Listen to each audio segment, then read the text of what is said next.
Welcome to Balance and Beyond, the podcast for ambitious women who refuse to accept burnout as the price of success.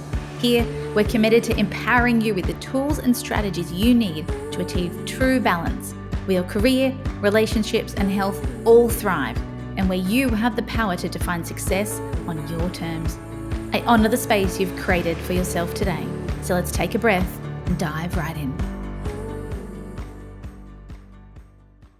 It's time to talk about time. We are all time poor, busy lives, so much on, juggling all the things. But today I want to share a new buzzword that I'm seeing float up everywhere, and it's actually one I love. We're not talking about saving time or making time. We're going to be talking about bending it and collapsing it. So on today's episode, I want to share what these terms really mean, and most importantly, how do you do it? If you're anything like all my clients, they are incredibly overwhelmed, overworked, stressed to their eyeballs. And it's this constant battle to make time, find time, save time, avoid wasting time. There is so much focus on the clock, and I get it. I've been in that world of back-to-back meetings from 8 a.m. until 6 p.m. with barely enough time to pee or eat in between, and just this feeling of one after the other, and you can just this pile of work adding up and going, oh my God, I've got no time to do it, and I've got to get home, I've got the kids. And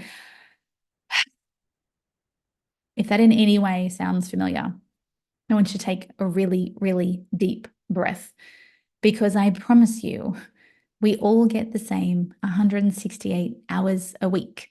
So it's not possible for you to get more time.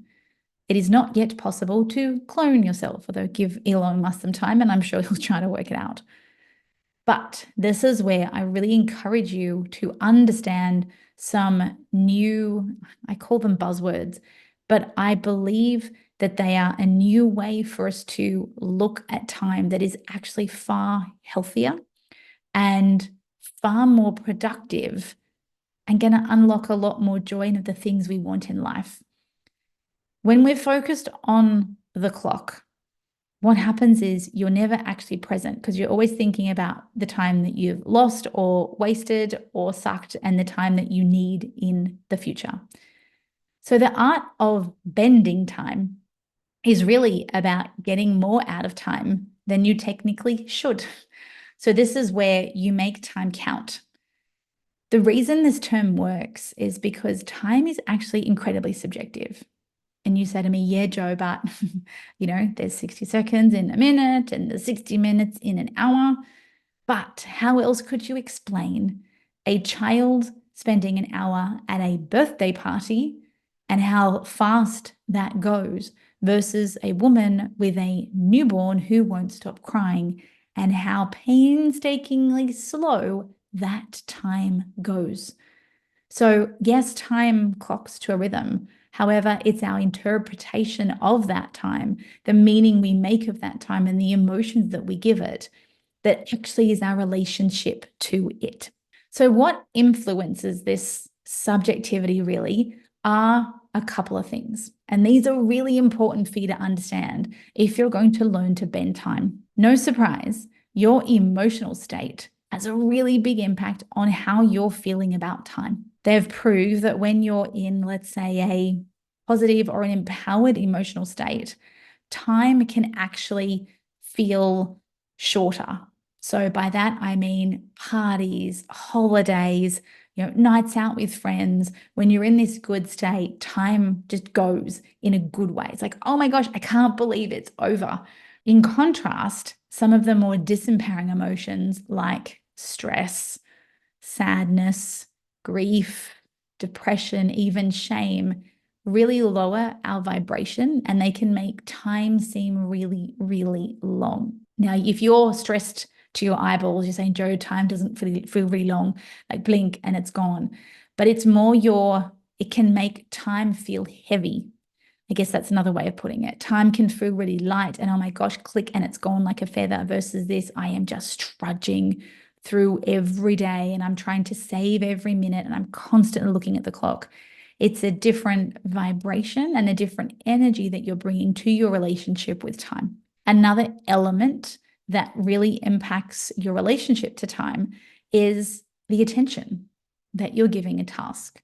So when you are actively engaged with something, when you're really focused, when you're in the zone, when you're in flow, time will fly. In contrast, when you are distracted and going from thing to thing to thing to thing to thing, the day can still fly, but it feels fragmented. It doesn't feel like you've achieved anything. It doesn't feel like your cup is full. And this is one of the most enduring comments we get from women that come into our world is, I am run off my feet all day long. I am going from thing to thing, from meeting to meeting, shoving in a load of washing, picking up the kids, doing this thing, doing this thing. And yet I lie down on the couch or collapse on the couch or collapse into bed at the end of the day and feel like I achieved nothing because their attention usually wasn't on the task that they were doing. They were in a meeting, but thinking about the next one. They were doing bedtime, but thinking about the email they had to write on their laptop. They were doing their laundry, but they were thinking about the next thing that they had to be doing. So you're never actually present in the moment, which makes the day feel really distracting. And that can lead to just this horrible feeling when you get to bed at night that the day has just gone and you achieved nothing, did nothing, and that you weren't actually in it. You were just surviving and sort of operating on this robot-like level of, the language people can use is going through the motions. Just I'm living, I'm surviving, I'm getting through. And that's okay for a phase or a season of life. Many of us that have had newborns that maybe have sleep challenges or settling challenges, sometimes you just have to get through. You have to live day by day, but that is not a long-term sustainable strategy or a way to live life. Now, there's one piece I want to emphasize here, and this relates to both emotion and attention. And this is that with stress, the impact it has on your relationship with time. Typically, the more stressed we are, the more obsessed we become about time. You find that when you go on holidays or you finally relax your nervous system, you get more back into this state of losing track of time, of not knowing what time it is, of not living by the clock. So the more stressed you are, the more you're living in this fight or flight. So let me give you a little bit of neuroscience that explains why stress equals obsession with time. When we are in fight, flight, freeze, or fawn, which are our 4 triggered states when we go into high stress, you've probably heard about what happens when we get into these states. We feel like these are our only choices. We feel like our very survival is threatened.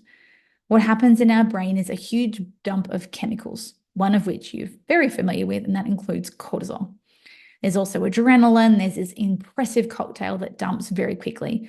Now, stress is a biological response to a short-term threat, and it's survival. Lions coming, tribes coming, fires broken out in the cave. Oh my God, oh my God, oh my God, oh my God. We got to fix it. We are not programmed to live in stress for the amount of time that we live in it right now. Hence, autoimmune disease, all these diseases that are dis-ease, that the body is not meant to live this way. Chronic stress is not normal.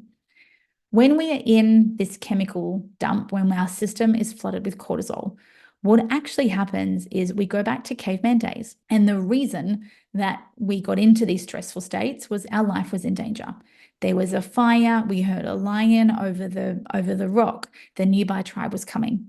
So part of this chemicals response and what its job is to really heighten your focus on the external environment. 80% of your senses now move to your eyes because we've got to keep an eye on what's about to kill us.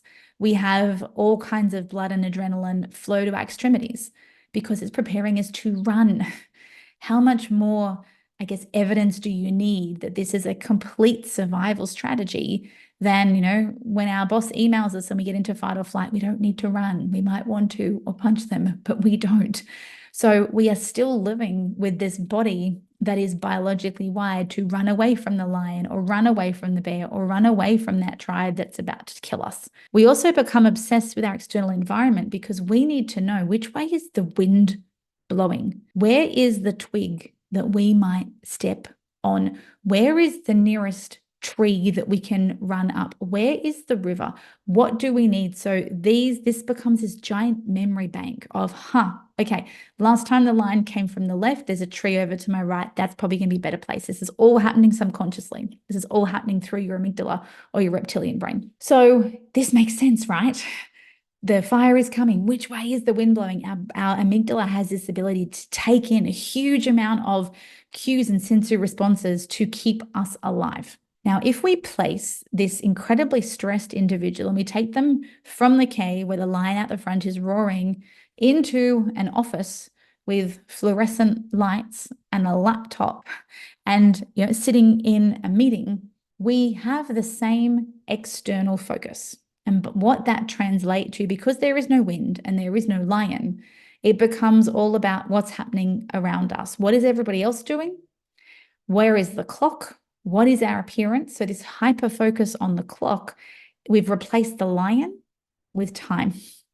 Hyper focus on every detail. So yes, great when the line is coming. Not so good when the boss sends us an email and all of this stuff kicks into gear. So you will notice the more stressed you are, the more you're counting time. You are worried about wasting time. You're trying to save time. You're trying to get time back. This will be the language that you're continuously using. And I really encourage you to ask the question, what for? I had a client recently who realized one of her really big triggers is when someone wastes her time. And this is true for many people. It's also a trigger of mine. How dare you waste my time? And you ask yourself, what else are you going to be doing with it? Interesting. The answer is probably more stuff, because the list never ends, right? So what this combination of stress response, hyper focus on time, and if you find you're particularly triggered by wasting time, making good use of time, not getting a good return on your time, is that you now have a deep-seated belief and a correlation that your worth is predicated on how much you can do. And obviously you can do more if you have more time. So this is how this reverse equation works. If somebody wastes our time or we're not using our time productively, that means that we're not going to do as much. We can't achieve as much. And if we can't achieve as much, then we're not good enough or we're not worth as much. So therefore, this is why we can have these really oversized responses to being in meetings that we shouldn't be in, or somebody wasting our time, or having emails that we don't need to read, because it's directly connected to our self-worth. So me being in this meeting that is a waste of my time makes me feel crap about myself because I could be doing something else more productive. And yes, logically, our brain goes, yes, that's true. But this is a primal subconscious correlation that is going on that is driving so much of your behavior. So what's robbing you of this time? So to recap where we've got to here, there's this obsession with time based on your stress response. Obviously, this dictates your emotional states, and this all correlates to your subjective relationship with time. So if we want to teach you to bend it, we want to teach you to collapse and be able to achieve more done, to achieve more at once. What we're actually trying to do here is change your relationship to time. We're trying to change your beliefs about time. Now, lastly, before I share with you how to bend time, it's also really important to identify what is robbing you of time. And yes, stress, no surprise. But there's also one of my favorite 3 things that I love to talk about that is actually one of the biggest vampires of your time. And they are your 3 self-sabotage programs that usually come together. This is your perfectionism, huge time suck, people pleasing, saying yes to everybody else, and procrastination. Enough said. So until you learn how to navigate those 3, learn how to tame them, they, to be honest, are typically losing you more time than you could probably gain by being more productive. So I find it ironic that people are, using planners and apps and research tools and doing all these things saying, right, I've got to be more productive. And yet they're not actually spending any time on the things that are costing them more time. So I'll say that again. There's a very good chance that the gains in time or efficiency you could get from dealing with your perfectionist, stop the procrastination and stopping people pleasing, they will get you far more time back to spend how you wish than any time management strategy that in theory makes you more productive, because they're ignoring these giant holes in your bucket. So let's talk about how to bend time. And interestingly, it's actually not that hard once you understand those self-sabotage programs, and once you understand how to build a new relationship with time. So I encourage you to think back, just take a moment and think back to, when has time flown for you? What's an example where maybe it was, you had this super productive work on a report? Were you out with friends? Were you having family time? Were you in nature? Were you at the beach? Were you somewhere on holiday where you just clicked your fingers and time disappeared? That is how we start to bend time. And the common characteristics of all of those examples I shared are that typically in those moments, you are 100% present. You are living in the moment. You're not thinking about yesterday. You're not worried about tomorrow. You don't care what comes next. You are fully in the moment. Mind, body, and spirit are all there. And this is the key to how to bend time. You could call this a flow state. You could call this Kairos time, which was the name that the ancient Greeks gave it. But when you are in the present moment, this is the best way to bend time and to get more done in, say, 30 minutes than you possibly could in 3 hours. It's counterintuitive because our brain says so much to do, can't choose one thing. Hello, perfectionist. Other people have asked me to do things. Hello, people pleasers. I don't know where to begin. Hello, procrastinator. So you can see how right off the bat, these 3 self-sabotage programs are having a really big impact on you. But when you learn to train your brain to stop squirreling and to focus on, all right, this is where I am right now. And that might be dinner with the family. It might be that next email that you need to write. It's that presentation that you need to do, whatever that thing is. This is how we make you infinitely more efficient, is to get you where you are, to stop the squirreling, the ping-ponging, the thoughts about what next, what I do wrong, and all the emotions, to get yourself in a really empowered emotional state. And this is when you get your brain and you get your body, they get in alignment. And what you can get done when you are in that state will blow your mind. You could call this collapsing time. You call it bending time. But either way, I have found that this is the key when you've got a lot on. When you can master this skill, you feel so much more fulfilled. You get so much more done, and you will go to bed at the end of the day being far less exhausted, because it's actually conserving energy just to focus on one thing. Especially when you stop I should be doing this and I should be doing that. You're probably spending all day heaping guilt upon yourself, which is exhausting. When you give yourself permission to be, this next 30 minutes, this is what I'm doing. I'm sitting down and I'm doing this thing, whatever that is. Maybe it's a puzzle. It doesn't matter. I'm doing this thing. You become rejuvenated, you get greater focus, you get greater access to creativity, you get better access to brainwave states that are actually going to help you get the thing done to a higher quality. All of this, not to mention joy, fulfillment, fun, presence, memories. And this means that a busy life can actually become sustainable, and it can become fulfilling rather than being a crazy drain. So the next time you have a lot on your plate, the next time you're worried about how you're going to get it all done, I really encourage you to check in and see, am I incredibly stressed? What do I need to do to reduce the cortisol in my system, to better regulate my nervous system, and give me the opportunity to now step into flow, to start to bend time, and to make life and time that much more enjoyable. Thanks for joining us today on the Balance and Beyond podcast. We're so glad you carved out this time for yourself. If you enjoyed this episode, please share it with a friend who might need to hear this today. And if you're feeling extra generous, leaving us a review on your podcast platform of choice would mean the world to us. Thanks again for tuning in, and we'll see you next time on the Balance and Beyond podcast.